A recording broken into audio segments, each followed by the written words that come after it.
Now,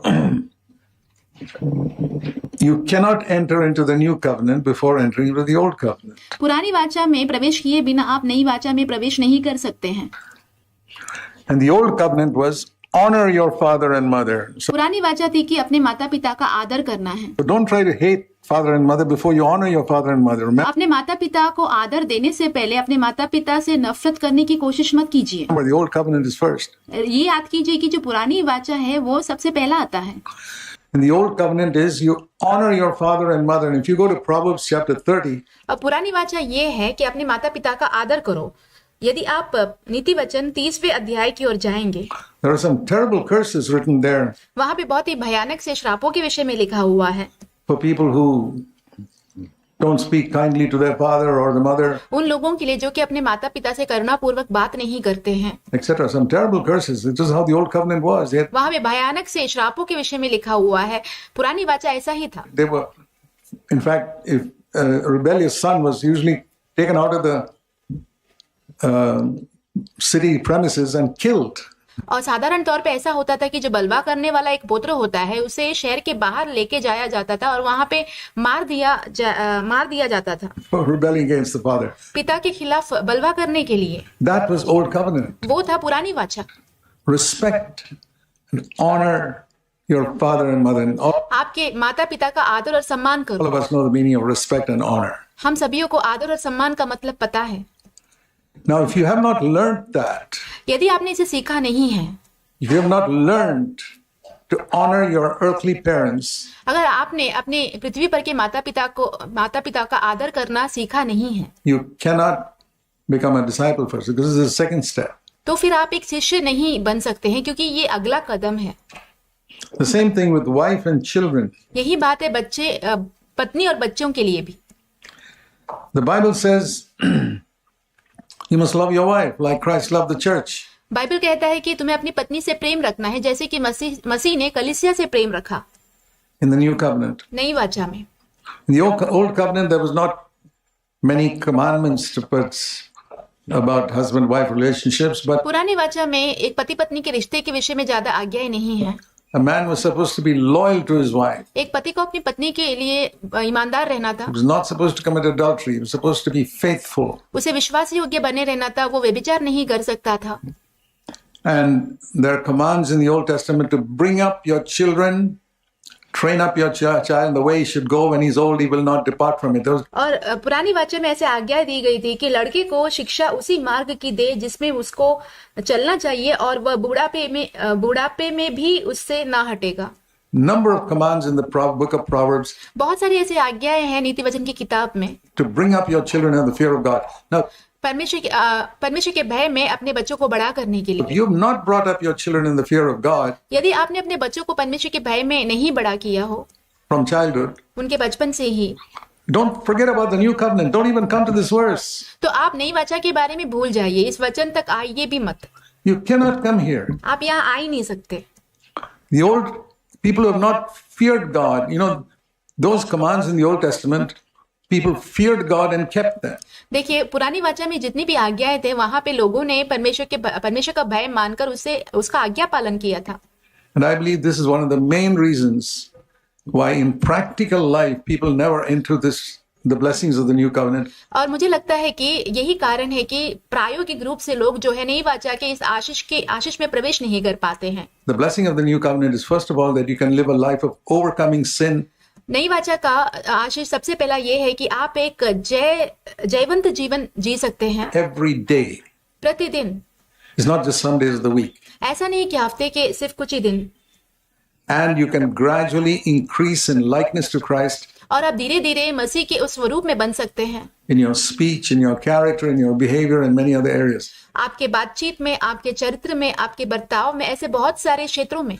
But it begins here. पर उसकी शुरुआत यहाँ से होती है। In other words, the point here is, और दूसरे शब्दों में कहा जाए तो मुद्दा यहाँ पे ये है, I'm going to put Christ above my father, मैं मसीह को मेरे पिता से भी ऊपर रखूंगा, above my mother, मेरी माता से भी ऊपर रखूंगा, above my wife, मेरी पत्नी से भी ऊपर and रखूंगा, above my children, मेरे बच्चों से भी ऊपर रखूंगा, above all the brothers and sisters. And मेरे जितने भी भाई बहन हैं उन सब से ऊपर रखूंगा। if there's a choice, it's what Jesus says that's going to matter.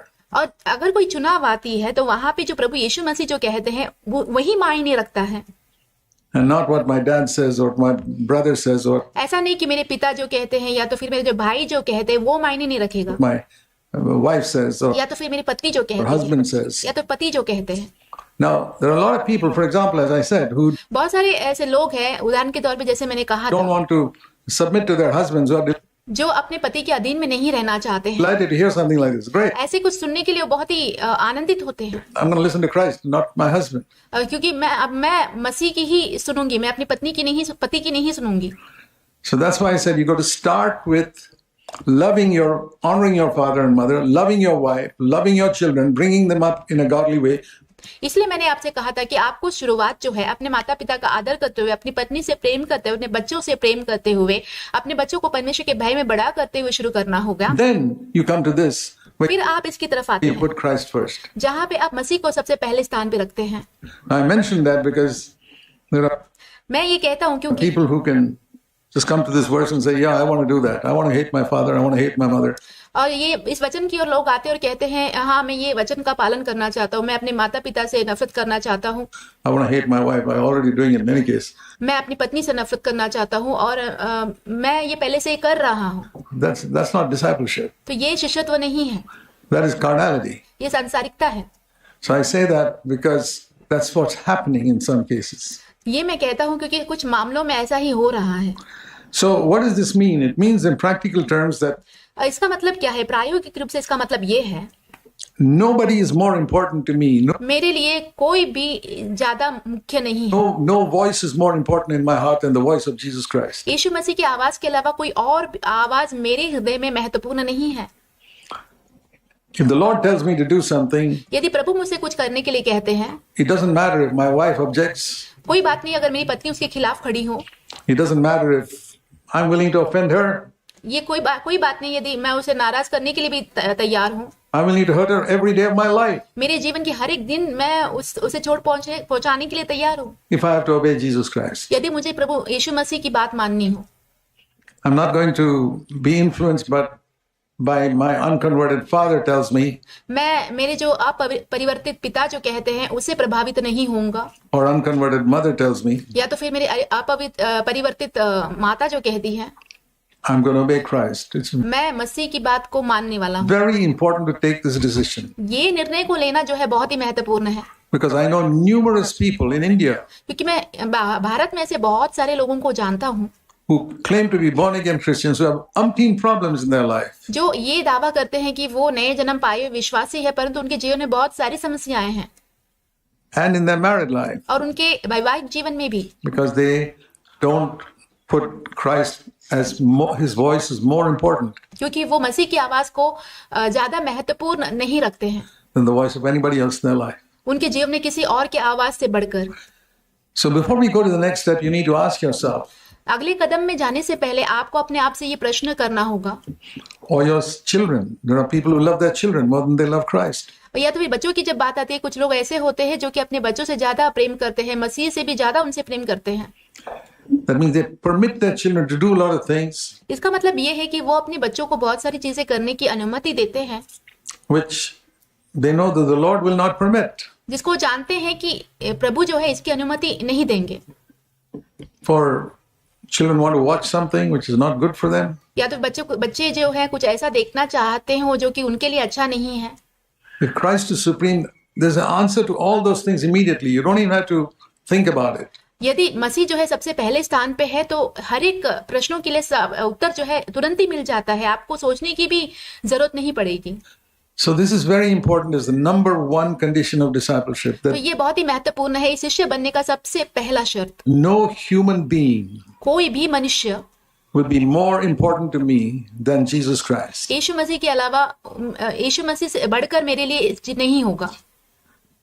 If there's a choice between Christ and any human being, it be यदि कोई चुनाव आता है मसीह के और किसी और मनुष्यों के बीच में, made by wife, children, or whoever you love the most. Think of कोई भी होने दे, मेरी पत्नी या तो फिर बच्चे, आप जो जिनसे प्रेम सबसे ज्यादा प्रेम करते हैं उनके बारे में सोचिए। the one you love the most in your life.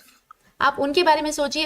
यदि किसी से आप बहुत ज्यादा अपने जीवन में प्रेम करते हो, Is Christ more important than you in in a practical situation, एक प्रायोगिक परिस्थिति में क्या मसीह जो है उस व्यक्ति से ज्यादा आपके लिए महत्वपूर्ण है? if you have a choice between what the Lord tells you to do and what that other person tells you to do, will यदि कोई चुनाव आता है कि प्रभु मसीह कहते हैं कुछ करने के लिए और वो जो व्यक्ति है वो आपसे कुछ करने के लिए कहते you हैं, obey Christ? क्या आप तब मसीह की बात को मानते हैं? That is the test of discipleship. तो शिष्य बनने का यही एक परख है। Then we can enter into the new covenant. फिर हम नई वाचा में प्रवेश कर सकते हैं।